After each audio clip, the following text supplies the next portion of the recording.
Hello friends, मैं हूं नदीम मंसूरी और आप देख रहे हैं स्टेप टू स्किल्स। दोस्तों, आज की सुनवाई में किसी भी प्रकार का कोई भी ऑर्डर तो जारी नहीं हुआ है, पर कुछ महत्वपूर्ण फेरबदल जरूर हुए हैं और कुछ बिंदु भी निकल करके सामने आए हैं। तो चलिए उन्हीं पर चर्चा कर लेते हैं। देखो, आज की रिट की सबसे महत्वपूर्ण बात तो ये रही कि रिट खारिज नहीं हुई। आप लोग जानते ही हैं कि रिट संख्या 27,390 ऑफ 2018 पहले से ही चल रही है और सेम केस में है। उसके बावजूद भी स्पेशल बीएड के मामले में एक नई रिट दाखिल की गई, तो बहुत ज़्यादा संभावना थी कि कहीं ये रिट खारिज ना कर दी जाए। तो सबसे अच्छी बात ये रही कि रिट खारिज नहीं हुई। दूसरी, बहस अच्छी हुई और 45 मिनट चली।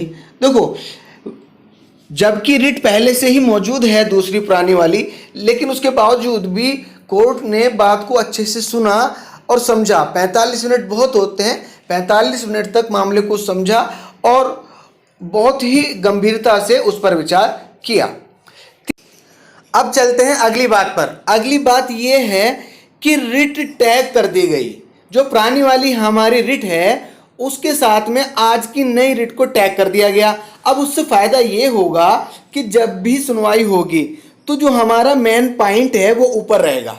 मेन पॉइंट क्या है कि 69,000 शिक्षक भर्ती में जो स्पेशल बीएड वालों का रिजल्ट रोका गया है, वो रोका जाना न्याय संगत नहीं है और रिजल्ट को घोषित किया जाए और काउंसलिंग में भाग लेने की अनुमति प्रदान की जाए। ये पॉइंट ऊपर रहेगा और इस पॉइंट पर बार बार जब कोर्ट के संज्ञान में आएगी ये बात, तो जरूर कुछ ना कुछ इस पर हलचल होगी।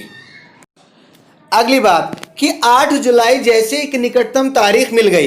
दोस्तों, आप जानते ही हैं कि कोविड-19 के चलते पुराने केसेस पर सुनवाई नहीं हो रही है, सिर्फ फ्रेश केसेस ही सुने जा रहे हैं।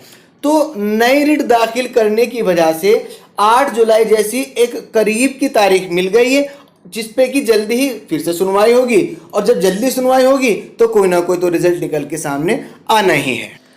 पांचवी बात कि अब सुनवाई डबल बेंच में होगी। अब देखो भाई, डबल बेंच में सुनवाई होने का कुछ लाभ होगा या हानि, इसके विषय में तो मुझे कोई ज़्यादा जानकारी नहीं है, लेकिन बहरहाल कुछ ना कुछ तो हलचल हुई है। अभी तक सुनवाई सिंगल बेंच में थी, अभी नई रिट दाखिल करने की वजह से ये डबल बेंच में पहुंच गई, तो कुछ ना कुछ तो हलचल हुई है। छठी बात, चूंकि तारीख जल्दी की मिल गई है तो उम्मीद की जा रही है कि सुनवाई भी जल्दी जल्दी होगी और जब जल्दी जल्दी सुनवाई होगी, जल्दी जल्दी डेट लगेगी, तो ऑर्डर भी जल्दी मिलने की संभावना बन जाती है। तो दोस्तों, इन सब बातों के मद्देनजर एक बात तो क्लियर हो जाती है कि नई रिट दाखिल करने के बावजूद भले ही कोई ऑर्डर ना आज जारी हुआ हो, लेकिन कम से कम अपने इस केस को एक गति मिल गई है और इस गति की वजह से कुछ ना कुछ हलचल होगी और जब हलचल होगी तो भाई कोई ना कोई तो सॉल्यूशन निकल करके आएगा। क्योंकि केस रुका पड़ा था, सुनवाई भी नहीं हो रही थी और जब सुनवाई नहीं हो रही और केस ठंडे बस्ते में पड़ा है तो उससे ज़्यादा आशा नहीं की जा सकती थी।